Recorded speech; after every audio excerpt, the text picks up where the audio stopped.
कैसे हैं सब। उम्मीद है सब अच्छे होंगे, कुशल मंगल होंगे। आज की इस वीडियो में पढ़ेंगे हम बिहार विशेष शिक्षक भर्ती के लिए कुछ इंपॉर्टेंट क्वेश्चन, जिसमें सीडीपी के आपके कुछ क्वेश्चन हैं और साथ में आपके पेडागोजी के कुछ क्वेश्चन हैं।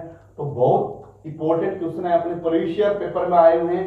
2011 में जो आपका बीटेट हुआ था, बिहार शिक्षक पात्रता परीक्षा हुई थी, तब ये कुछ क्वेश्चन आए हुए हैं, उनमें से उठाए हैं। तो चलिए क्वेश्चन की पीडीएफ आपको बता दूं, learning by doing Telegram channel है, डिस्क्रिप्शन में लिंक मिल जाएगा आपको, वहां पे जाके आप क्वेश्चन की पीडीएफ ले सकते हो। लाइक शेयर सब्सक्राइब आप कर देंगे तो यह है आपके सामने पहला प्रश्न पढ़िए और इसका जवाब दीजिए। फिर चलते हैं अपन अगले क्वेश्चन पे। पहला प्रश्न है अपना कि विकास की दूसरी प्रमुख अवस्था कौन सी है। इससे पहले आपको ये देखना है कि पहली अवस्था कौन सी है विकास की। विकास की पहली अवस्था कौन सी होती है? पहली होती है आपकी गर्भावस्था। कौन सी? गर्भावस्था, जो 0 से 280 दिन आपकी मानी जाती है सामान्यतः। तो फिर कौन सी? दूसरी कौन सी होगी? फिर आपकी दूसरी होगी आपकी शिष्यावस्था, तीसरी होगी आपकी बाल्यावस्था, चौथी होगी आपकी किशोरावस्था। तो बताइए इसका उत्तर क्या होगा? विकास की दूसरी प्रमुख अवस्था कौन सी है? विकास की दूसरी प्रमुख अवस्था आपकी हो जाएगी कौन सी? शिष्यावस्था। ठीक है, फिर चलते हैं अपन क्वेश्चन नंबर नेक्स्ट पे। बहुत आसान आसान क्वेश्चन है, ऐसे ही प्रश्न आपको पेपर में देखने को मिलेंगे। बिहार शिक्षक भर्ती में आपको ऐसे ही प्रश्न देखने को मिलेंगे। ये प्रश्न आपको सीटेट में भी देखने को मिलेंगे। ऐसा ही पैटर्न सीटेट का, सेम ही पैटर्न आपका किसका है?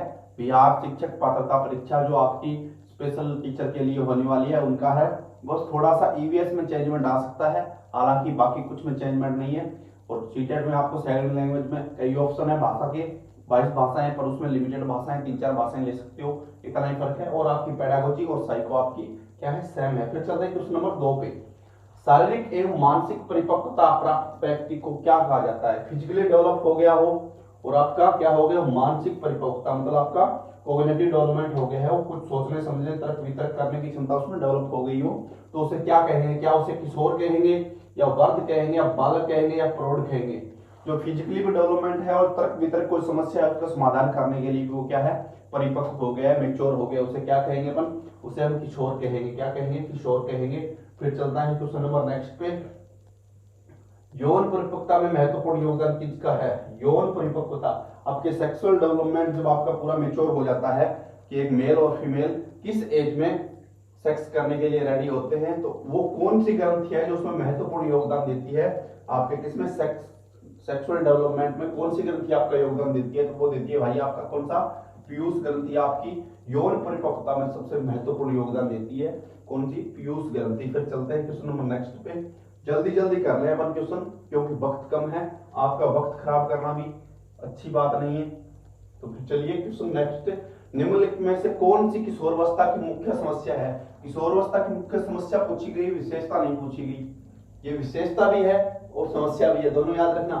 किशोरावस्था की मुख्य विशेषता भी है ये, ठीक है, ये विशेषता भी है मेरे भाई, विशेषता भी है ये और समस्या भी है। इनमें से बताओ कौन सी किशोरावस्था की सबसे बड़ी समस्या है और कौन सी सबसे बड़ी विशेषता है?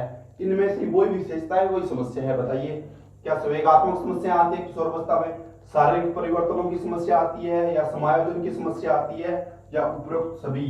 बताइए कौन सा होगा? संवेगात्मक समस्या नहीं आती, क्योंकि किशोरावस्था में मेच्योरिटी आ जाती है। अकॉर्डिंग टू साइकोलॉजी, वैसे तो अगर अपन रियल लाइफ में देखें तो किशोरावस्था में मेच्योरिटी नहीं आती, मेच्योरिटी आती है आपकी 22+। रियल लाइफ में 22+ एज हो जाती है, तब जाके कुछ इंसान मेच्योर होता है। किशोरावस्था में मेच्योर नहीं होता, अनमेच्योर हरकतें करता है। संवेगात्मक समस्या नहीं आएगी। शारीरिक परिवर्तनों की समस्या, शारीरिक परिवर्तनों की समस्या नहीं होती। शारीरिक परिवर्तन क्या है? एक विशेषता है, और शारीरिक परिवर्तन विशेषता है। तो परिवर्तन होना तो डेवलपमेंट का क्या है? एक नियम है। जैसे जैसे डेवलपमेंट होता जाएगा वैसे वैसे फिजिकल डेवलपमेंट, आपका फिजिकल चेंजमेंट होता जाएगा, शारीरिक परिवर्तन तो होंगे। जैसे मूंछों का आना, दाढ़ी का आना और हाइट बढ़ना, शरीर का आकार शेष बढ़ना, वो सारा क्या है? ये शारीरिक परिवर्तन है। तो इसमें क्या पूछा गया है? किशोरावस्था की मुख्य समस्या पूछी गई है, तो मैंने बताया वही तो समस्या है, वही क्या है आपकी? वही इस किशोरावस्था की मुख्य विशेषता है। तो कौन सी होगी इसमें? समायोजन की समस्या। क्या? समायोजन की समस्या, ऑप्शन नंबर 3। ये क्यों होगा कि किलपेट्रिक एक मनोवैज्ञानिक हुए थे। कौन? किलपेट्रिक। किलपेट्रिक ने कहा था कि किशोरावस्था सबसे कठिन काल है और उसमें युवा क्या नहीं कर पाता? समायोजन नहीं कर पाता। समायोजन की सबसे बड़ी समस्या किस में आती है? किशोरावस्था में आती है, किशोरों में आती है। अगर आपसे रियल लाइफ एग्जांपल देता हूं आपको, आपकी लाइफ से ऐड करके, आपने कभी ना कभी जिंदगी में मोहब्बत की होगी, कोई ना कोई आपको पसंद आया होगा, जिसको आप पसंद कर रहे हो उसको कोई दूसरा पसंद कर रहा है, क्या आपको वो सहन हुआ? नहीं हुआ। आपने झट से उसे जाके बोला कि भाई ये तो सिर्फ मेरा है, ये सिर्फ मेरी है, तो आप इसके बीच में ना आए। क्या आपने सोचा? क्या आपने समायोजन किया? क्या आपने एडजस्टमेंट किया? आपके प्यार को कोई दूसरा लेके जा रहा है किशोरावस्था में, तो आप उसे झट से लड़ पड़ोगे, आप एडजस्टमेंट नहीं करोगे, तो वो कौन सी अवस्था होती है? वो होती है आपकी किशोरावस्था। कौन सी? किशोरावस्था। तो क्या है किशोरावस्था की मुख्य समस्या? समायोजन की समस्या है, ठीक है। तो किशोरावस्था को क्या कहा गया है? सबसे कठिन काल कहा गया है, ठीक है। फिर चलते हैं क्वेश्चन नंबर नेक्स्ट पे हम सॉरी। बाल्यावस्था में सामाजिक विकास के रूप में मुख्य है। बाल्यावस्था में सामाजिक विकास के रूप में मुख्य क्या है? कि बाल्यावस्था में सामाजिक आपका सोशल डेवलपमेंट सबसे अच्छा कैसे होगा, इनमें से कौन सा कथन उसके लिए सही है? सामाजिक चेतना का यथेष्ट विकास, क्या सामाजिक चेतना का यथेष्ट विकास होगा? कराना चाहिए? नहीं। बालक व बालिकाओं में एक साथ रहने की प्रवृत्ति, आपका मेल और फीमेल, क्या एक साथ रहे दोनों बाल्यावस्था में? अपनी अवस्था के गिरोह से अलग रहने, गिरोह से अलग नहीं रहेगा, बच्चा क्या रहेगा? अपने गिरोह में ही रहेगा बाल्यावस्था में, अपने ग्रुप में रहेगा, अपना पीयर ग्रुप में रहेगा। फिर आता है 4 नंबर ऑप्शन, बाल्यावस्था की अंतिम अवस्था में माता पिता के साथ वास्तव सामंजस्य, इसका कोई मैच है ही नहीं। इसमें होगा अपना बालक और बालिकाओं के एक साथ रहने की प्रवृत्ति। क्या बालक और बालिकाएं जब आपके बाल्यावस्था होती है आपकी कब? 2 से 12 वर्ष, ठीक है, 5 से 12। तो उसमें क्या होता है कि बच्चा क्या नहीं कर पाता? बाल्यावस्था में बच्चा ऐसे नहीं सोचता कि ये लड़की है मैं इसके साथ नहीं खेलूंगा, ये लड़का है मैं इसके साथ नहीं खेलूंगी। जेंडर बैच नहीं होता उसमें, आपका क्या नहीं होता? लिंग पूर्वाग्रह नहीं होता। बच्चों में एक दूसरे के प्रति दोस्ता नहीं होती और उन्हें पता नहीं होता कि मैं लड़का हूं तो इसके साथ खेलूंगा नहीं खेलूंगी।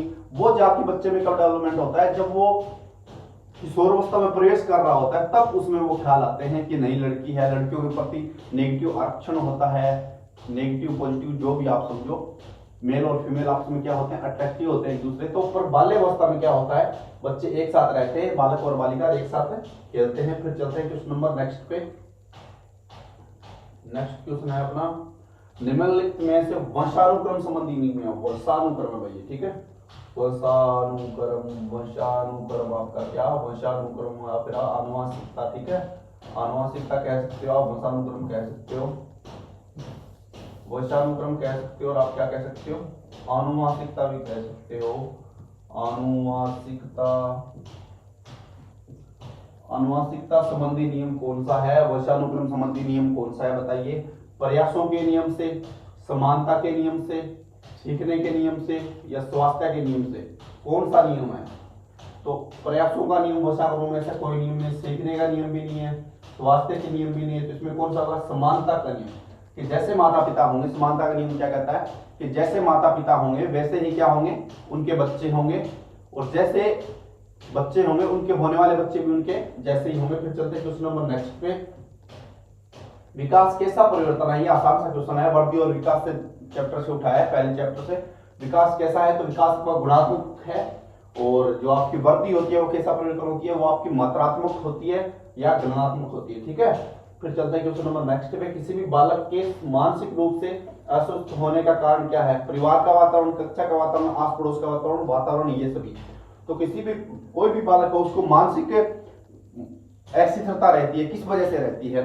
तो परिवार का वातावरण अच्छा नहीं होगा तो बच्चे का मानसिक विकास अच्छे से नहीं हो पाएगा। कक्षा का वातावरण अच्छा नहीं होगा, मतलब अभद्र भाषा का प्रयोग करने वाले बच्चे होंगे, अध्यापक अच्छा नहीं होगा तो क्या होगा? वो भी इफेक्टिव करेगा। आस पड़ोस का वातावरण, उसके यार बेली दोस्त रिश्तेदार वो कैसे हैं, वो भी इफेक्ट करेगा। फिर इसमें कौन सा जो है अपना वातावरण, ये सारे के सारे है बालक के मानसिक विकास को क्या करते हैं? प्रभावित करते हैं। तो ऑप्शन नंबर 4 हो जाएगा। मनोविज्ञान के अनुसार बाल विकास की कौन सी अवस्था सबसे जटिल व कठिन है? बाल विकास के अनुसार कौन सी अवस्था, मैंने आपको ऊपर बताया था पहले, कौन सा प्रश्न था? दूसरा प्रश्न था शायद, किल पैटर्न ने कौन सी अवस्था को सबसे कठिन बताया है? तो किशोर अवस्था को सबसे कठिन बताया है। क्या? कि किशोरों में समायोजन करने की समस्या होती है, वो प्रश्न था ना जो समायोजन वाला। किल पैटर्न में क्या कहा है, किशोर अवस्था सबसे बड़ी समस्या, किशोर अवस्था की सबसे बड़ी समस्या ये है कि वो समायोजन नहीं कर पाते, एडजस्टमेंट नहीं कर पाते।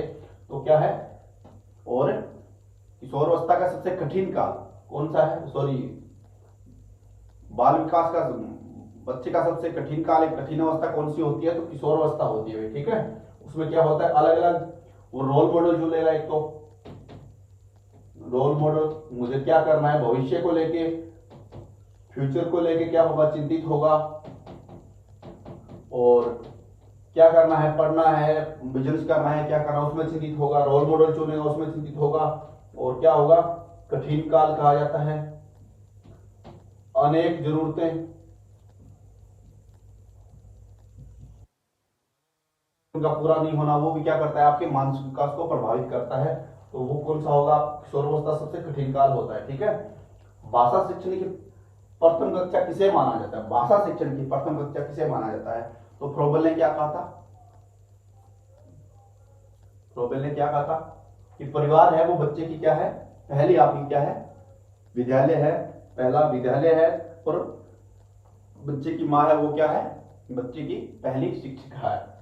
तो इसमें कौन सा आ जाएगा, परिवार को प्रथम कक्षा, भाषा शिक्षण की प्रथम कक्षा किसे माना है, परिवार को भाषा शिक्षण की प्रथम कक्षा माना गया है।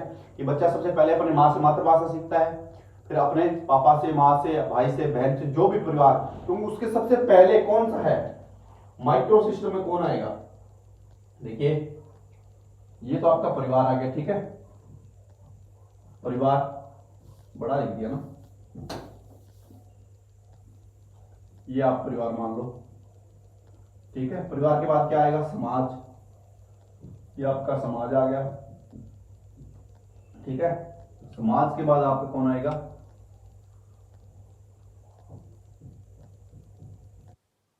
सामाजिक वातावरण, सामाजिक वातावरण में आपके विद्यालय, विद्यालय आ गया, हॉस्पिटल आ गया, लाइब्रेरी आ गई, वो सारे आ जाएंगे। अब परिवार सबसे पहले भी बच्चा है, ये बच्चा सबसे पहले कहां जाएगा, परिवार में मिलेगा, परिवार से समाज से मिलेगा, समाज में क्या कहला, जो समाज के अन्य जो अप्रत्यक्ष रूप से बच्चे के सामाजिक विकास को, उसके कॉग्निटिव डेवलपमेंट को प्रभावित करते हैं, जैसे हॉस्पिटल हो गया, लाइब्रेरी हो गई, आपका पुलिस थाना हो गया, वो सारे क्या हो जाएंगे, आपके दूर के हो जाएंगे। सबसे पहला कौन सा आएगा, आपका परिवार। तो परिवार में सबसे बच्चे को प्रभावित कौन करता है, सबसे पहले परिवार ही करता है। परिवार से बच्चा क्या करता है, भाषा सीखता है और अपनी माँ से मातृभाषा सीखता है। तो इसका ऑप्शन हो जाएगा नंबर 2। फिर चलते हैं, पियाजे के अनुसार मूर्त संक्रियात्मक का तारा किस अवधि में घटित होता है, कि बच्चा किस अवस्था में, बच्चा किस अवस्था में क्या करता है, मूर्त मतलब वो उसके आंखों के सामने कोई भी चीज होगी, उसको देख के वो उसके बारे में क्या कर लेगा, सोच विचार कर लेगा। तो वो होती है आपकी मूर्त संक्रियाएं, कि जिस उसके आंखों के सामने हो उसके बारे में वो तर्क वितर्क सोच विचार कर सकता है। तो कौन सी अवस्था होती है, पियाजे के अनुसार 7 से 11 वर्ष होती है, ठीक है, 7 से 11 वर्ष। फिर आपकी होती है पारंपरिक